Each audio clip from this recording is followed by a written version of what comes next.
பார்த்தீங்கன்னா 2011ஆம் ஆண்டு இருந்து ஒரு தன்னால் முடிஞ்ச தன்னுடைய வருமானத்தில் வர தன்னுடைய உழைப்பில் வர வருமானத்தை வச்சு அதில் ஒரு சிறு தொகையை வந்து அப்பப்போ குழந்தைகள் நல காப்பகம், முதியோர் இல்லம் எதுவுமே கிடைக்கல அப்படின்னா ரோட்டில் எங்கேயாவது போகிறவங்க ரொம்ப கஷ்டப்படுறாங்க அப்படின்னு தெரிஞ்சால் கூட ஏதோ ஒரு சாப்பாடு என்ன முடியுதோ அடிக்கடி ஸ்கூலுக்குள்ள நிறைய புக்ஸு, பென்சில் அவரால் என்ன முடியுதோ அந்த மாதிரி சின்ன சின்ன உதவிகள் வந்து செய்ய ஆரம்பித்து இன்னைக்கு வரைக்கும் கடந்த 2011லேருந்து 2025 வரை தொடர்ந்து மனம் இது இல்லாமல் தொடர்ந்து நல்லா செஞ்சு வந்துட்டு இருக்காரு. இனிமேலும் அவர் நல்லபடியாக செய்யணும்னு வந்து நான் கடவுளை பிரார்த்திக்கிறேன்.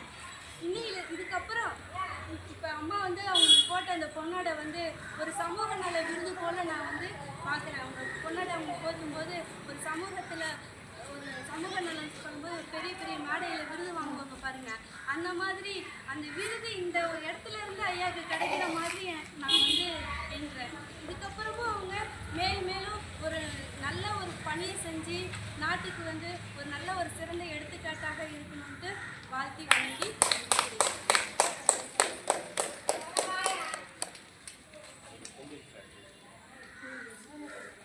அதே மாதிரி நான் வந்து கோகுல கிருஷ்ணா சேரிட்டபிள் ட்ரஸ்ட்னு சொல்லி 2021 நடத்திட்டு வரேன். அதே போல் வருஷம் என்னால் முடிஞ்ச வரைக்கும் எனக்கு வர வருமானத்தில் இந்த வருஷம் எந்த தொண்டில் வந்து என்னுடைய நண்பர் திரு ஆடிட்டர் செந்தில்னு சொல்லிட்டு அவர் அது பங்கேற்கணும்னு சொல்லி வேலூர் மாவட்டத்தை சேர்ந்தவர் ஆடிட்டருங்க. அவர் வந்து நீங்கள் செய்கிறீங்க இந்த தொண்டில் நானும் பங்கேற்றுக்கணும்னு சொல்லி உங்களுக்காக இந்த புத்தாடையை அவர் பரிசாக கொடுத்தாருங்க. அதையால் அவருடைய குடும்பத்திற்கு எல்லாம் நல்லா இருக்கணும்னு சொல்லி நல்ல செல்வாக்கா நோய் நடுலாம் ஆயுள் காலம் சந்தோஷமாக இருக்கணும்னு சொல்லி நீங்கள் கொஞ்சம் சரிங்களா? சரி.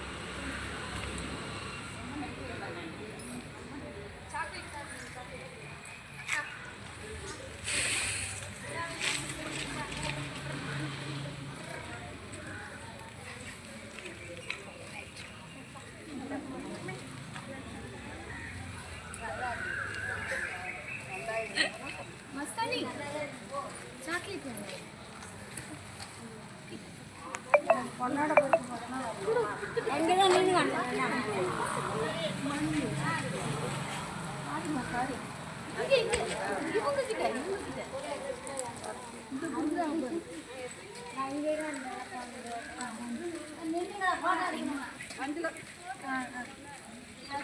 தம்பி வர